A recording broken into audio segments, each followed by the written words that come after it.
Assalamualaikum warahmatullahi wabarakatuh. Selamat datang di Maun Govilian Channel. Kali ini kita akan melakukan pembahasan soal nomor 129 SPMB PKN STAN tahun 2017. Oke, langsung kita baca soalnya. Daniel, accompanied by his parents, blah blah blah, going to attend his college graduation ceremony. Opsinya A. Are, B. Is, C. Were, dan D. Was. Kalau kita lihat pilihannya, kesemuanya adalah to be. Namun, penggunaannya berbeda-beda. Ada to be yang digunakan untuk subjek tunggal, yaitu is dan was. Kemudian ada to be yang digunakan untuk subjek jamak, yaitu are dan were. Kemudian di sini juga ada to be yang digunakan untuk kejadian masa lampau, yaitu was dan were, dan ada to be yang digunakan untuk kejadian masa kini atau masa depan, yaitu is dan are. Jadi soal nomor 129 ini kita harus menemukan keterangan waktu yang menerangkan kejadiannya itu masa kini, masa depan, atau masa lampau. Dan yang kedua, kita harus menemukan subjeknya, tunggal atau jamak.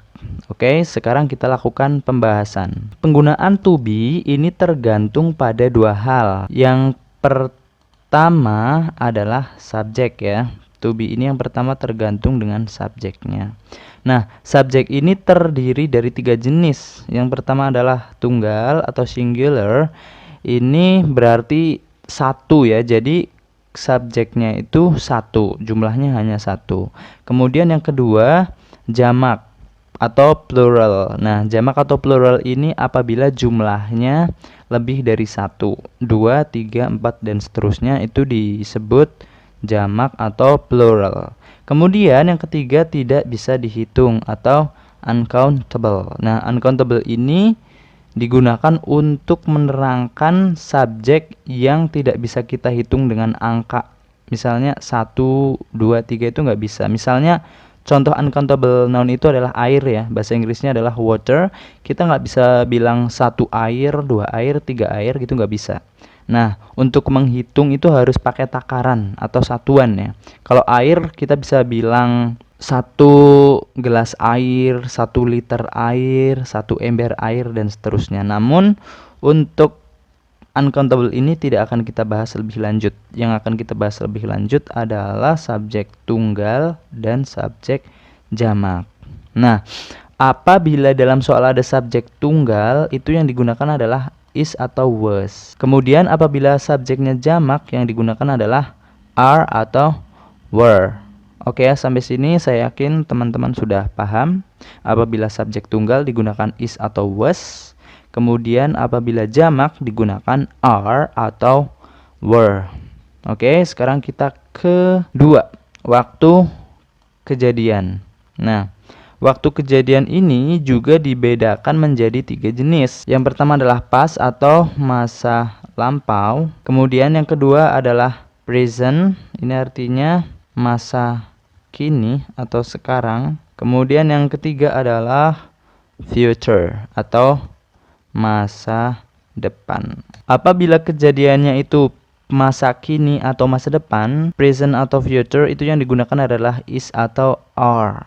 Nah, apabila kejadiannya sudah past, maka digunakan was atau were. Sampai sini saya yakin teman-teman sudah paham ya. Jadi yang pertama, apabila kejadiannya itu present atau future, saat ini atau masa yang akan datang, itu digunakan is atau are. Jika kejadiannya sudah lampau atau past, itu digunakan was atau. Nah, untuk mempermudah kita lihat tabel di sini ya. Apabila waktu kejadiannya present atau future dan subjeknya tunggal, maka yang digunakan adalah is. Oke. Kemudian apabila waktu kejadiannya adalah present atau future, subjek yang digunakan adalah jamak, maka to be-nya adalah are. Kemudian apabila waktunya past dan subjeknya adalah tunggal, yang digunakan adalah was. Apabila waktunya past dan subjeknya jamak, maka yang digunakan adalah were. Gitu ya. Nah, untuk lebih memahami penggunaan to be ini, kita lihat contoh soal. Ini yang pertama. Michael bla bla bla going to buy some foods. Untuk mengerjakan soal ini yang pertama kita harus lihat subjeknya ya. Subjeknya yang mana? Subjeknya adalah ini nih, Michael. Oke. Michael ya subjeknya, Michael. Michael ini kan nama satu orang ya. Karena jumlahnya hanya satu orang sehingga bisa kita sebut tunggal. Oke, jadi subjeknya subjek tunggal. Nah, waktu kejadiannya gimana untuk menemukan indikasi waktu kejadian? Oke, di sini bisa kita lihat ada kata going to ya. Ada kata going to. Going to ini artinya apa? Artinya adalah akan. Akan ini udah terjadi belum? Belum ya. Karena belum terjadi berarti masa depan atau future. Nah, soal nomor 1 ini subjeknya tunggal dan keterangan waktunya adalah future, maka yang dipakai adalah is, sehingga nomor 1 ini jawabannya adalah is. Paham ya? Nah, sekarang kita lanjutkan ke soal latihan nomor 2. Michael and Tom bla bla bla very happy today. Subjeknya yang mana? Oke, betul, subjeknya adalah Michael and Tom. Michael and Tom. Michael and Tom ini berapa orang? 2 ya. 2 orang berarti lebih dari 1. Karena 2 orang berarti subjek jamak. Kemudian keterangan waktunya di sini ada keterangan waktu today ini ya. Today itu kan artinya hari ini ya. Today itu kan artinya hari ini ya. Berarti bisa kita sebut present. Nah, jika subjeknya jamak kemudian keterangan waktunya present, maka yang dipakai adalah are, sehingga nomor 2 jawaban yang benar adalah are. Soal latihan ketiga, they bla bla bla very curious yesterday. Subjeknya yang mana? Betul sekali, subjeknya adalah yang they. Subjeknya they. They ini artinya apa? Mereka. Nah, mereka ini kan banyak orang ya. Karena banyak orang berarti jamak. Kemudian keterangan waktunya yang mana? Ini di sini ada yesterday. Yesterday ini artinya apa ya? Artinya adalah kemarin. Kemarin ini berarti sudah kejadian masa lampau, sehingga bisa kita sebut past. Nah, nomor 3 ini subjeknya jamak, waktunya past ya. Oke, jadi nomor 3 ini subjeknya jamak, waktunya past, sehingga yang digunakan adalah were, sehingga nomor 3 di sini jawabannya adalah were. Pakai kapital ya. Jawabannya adalah were. Kemudian kita ke contoh nomor 4. He bla bla bla waiting for his father now. Oke, di sini subjeknya yang mana? Betul sekali, subjeknya adalah he. He ini artinya dia ya, dia laki-laki. Dia ini kan cuma satu orang, berarti tunggal. Lalu keterangan waktunya di sini yang mana? Ini ya, now. Now ini artinya apa? Now. Now ini artinya adalah sekarang, sehingga kalau sekarang berarti masa kini ya, present. Sehingga nomor 4 ini subjeknya tunggal, keterangan waktunya present, maka yang digunakan adalah is. Sudah cukup jelas ya. Sekarang kita ke pembahasan soalnya. Oke ya, jadi di nomor 129 ini yang pertama kita harus menemukan subjek, dan yang kedua kita harus menemukan keterangan waktunya. Kita lihat di soal nomor 129 ini subjeknya adalah yang mana? Yang ini ya, benar ya, Daniel. Kemudian di sini ada lagi his parents. Ini kan kata noun ya, pronoun ya, bisa juga digunakan sebagai subjek. Nah, kita lihat yang subjek itu yang Daniel atau his parents. Soalnya ini berbeda. Daniel ini kan tunggal ya, terus di sini his parents ini kan jamak. Jadi kita harus benar-benar bisa menentukan subjek yang benar, Daniel atau his parents. Sekarang kita bahas. Oke, jadi subjeknya Daniel atau his parents. Kalau kita lihat accompanied by his parents ini terletak di antara 2 koma ya. Oke, jadi accompanied by his parents ini terletak di antara dua koma.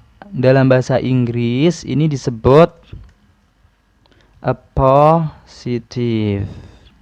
Appositive ini adalah frasa yang digunakan untuk menerangkan subjek. Oke. Jadi accompanied by his parents ini adalah appositive, yaitu frasa yang digunakan untuk menerangkan subjek. Berarti ini subjek atau bukan? Bukan. Berarti his parents ini adalah bukan subjek. Sehingga his parents ini bukan subjek. Kemudian yang kedua, appositive ini tidak mempengaruhi subjek dalam hal tunggal atau jamak ya. Jadi meskipun di sini ada parents, ini kan artinya jamak ya. Ini tidak berpengaruh terhadap subjek. Oke, jadi di sini nomor 129 sudah kita temukan subjeknya adalah Daniel. Daniel ini berapa orang? Satu ya. Nama satu orang, karena nama satu orang berarti tunggal. Nah, dari sini kita bisa eliminasi opsi C dan A, karena are dan were ini digunakan untuk subjek jamak. Oke, kita sudah dapat 50% jawaban benar ya. Sekarang kita lanjutkan ke hal kedua, yaitu waktu. Waktunya di sini yang mana? Di sini kita lihat di sini ada kata going to ya. Going to ini adalah artinya akan. Akan itu untuk menunjukkan sesuatu yang udah kejadian apa belum? Belum ya. Karena kejadiannya belum terjadi berarti akan terjadi di masa depan atau bisa kita sebut future. Dari sini nih kita bisa jawab is ya. Jawabannya adalah is ya, yang D kita coret. Oke, jadi kenapa tadi kita jawab is? Yang pertama karena subjeknya yaitu Daniel ini adalah subjek tunggal. Subjek tunggal kita pakai is atau was. Kemudian yang kedua, waktunya adalah going to, artinya akan. Itu untuk menunjukkan sesuatu yang terjadi di masa depan atau future. Untuk menyatakan future kita pakai is atau are. Sehingga karena subjeknya tunggal dan waktunya future, kita jawab is. Oke, nomor 129 saya rasa sudah cukup jelas ya. Tadi yang perlu kita perhatikan yang pertama adalah subjeknya tunggal atau jamak. Kemudian yang kedua, keterangan waktunya present, future, atau past. Kemudian di nomor 129 ini ada yang namanya appositive ya. Appositive ini tidak berpengaruh terhadap subjek. Jadi appositive ini kita bisa abaikan saja. Demikian pembahasan kali ini. Apabila ada yang ditanyakan silahkan teman-teman tulis di kolom komentar. Dan jika ada mungkin pendapat yang berbeda dengan pembahasan saya di sini, silahkan juga tulis di kolom komentar. Nanti kita bisa diskusi bersama. Apabila teman-teman suka dengan pembahasan kali ini, silahkan di like, comment, share, dan subscribe ya, supaya saya lebih semangat lagi untuk membuat video pembahasan selanjutnya. Terima kasih. Wassalamualaikum warahmatullahi wabarakatuh.